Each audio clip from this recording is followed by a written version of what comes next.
કેમ છે ખેડૂત મિત્રો? મજામાં? હું ચેતન અકબરી ખેતલી તરફથી.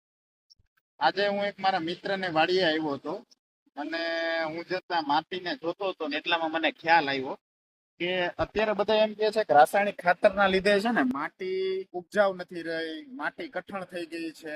ખેતીમાં રાસાયણિક બંધ કરીને આપણે ઓર્ગેનિક બાજુ જવું જોઈએ. હું એમ કહું છું જવું જ જોઈએ, પણ પેલા એક સાચી વાત છે ને એ જાણી લ્યો. 1960માં ભારતમાં હરિયાળી ક્રાંતિ આવી, ત્યારે જ યુરિયા અને ડીએપી ભારતમાં આવ્યું. ત્યારે જ આપણે જે પણ નવી નવી જાત છે, જે હાઇબ્રિડ સીડ્સ કહેવાય, એ બધાનો ઈજાદ થયો ને આપણે વાવવાનું ચાલુ કર્યું. क्या आप जानते हैं ग्रीन रेवोल्यूशन भारत ने ली हिस्टोरिक डिसीजन ग्रीन रेवोल्यूशन का। इसका मकसद था फूड प्रोडक्शन बढ़ाना, फार्मर्स को मॉडर्न बनाना, भूखमरी से छुटकारा पाना। इस रेवोल्यूशन के आर्किटेक्ट थे डॉक्टर एम.एस. स्वामीनाथन और सपोर्ट दिया था अमेरिकन साइंटिस्ट नॉर्मन बोरलॉग ने। इसका implementation high yielding variety seeds का यूज हुआ, chemical fertilizers, pesticides, irrigation systems, tubewells का यूज हुआ, मॉडर्न मशीन्स का यूज हुआ जैसे कि ट्रैक्टर्स, थ्रेशर्स, हार्वेस्टर्स। गवर्नमेंट ने दिया MSP, minimum support price, loans और सब्सिडीज भी दी गई। इम्पैक्ट वीट प्रोडक्शन हुआ 3 गुना, इंडिया बना सेल्फ सफिशिएंट इन फूड। 1971 तक भारत ने फूड इंपोर्ट बंद कर।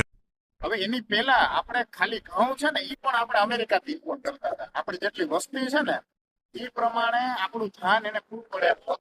એટલે આપણે ઇમ્પોર્ટ કરતા હતા. એના પછી હરિયાળી ક્રાંતિ આવી ગઈ. પંજાબ 1970 ની અંદર ભારતના 70% ધાન પૂરું પાડતું હતું, ખાલી પંજાબ એક. તો રાસાયણિક ખાતર ખરાબ ત્યારે છે કે જ્યારે આપણે અતિશય ઉપયોગ કરીએ.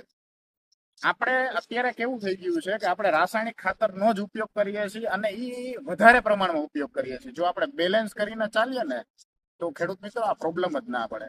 આપણે હ્યુમિક એસિડ છે, વર્મી કમ્પોસ્ટ છે, છાણિયું ખાતર છે, આ બંનેનું બેલેન્સ કરીને ચાલીએ અને રાસાયણિક ખાતર ઉપયોગ કરીએ તો કોઈ પણ પ્રોબ્લેમ જ નથી. તો આવા વિડીયો જોવા માટે ખેતલીને સબસ્ક્રાઇબ અને આ વિડીયોને લાઈક કરો.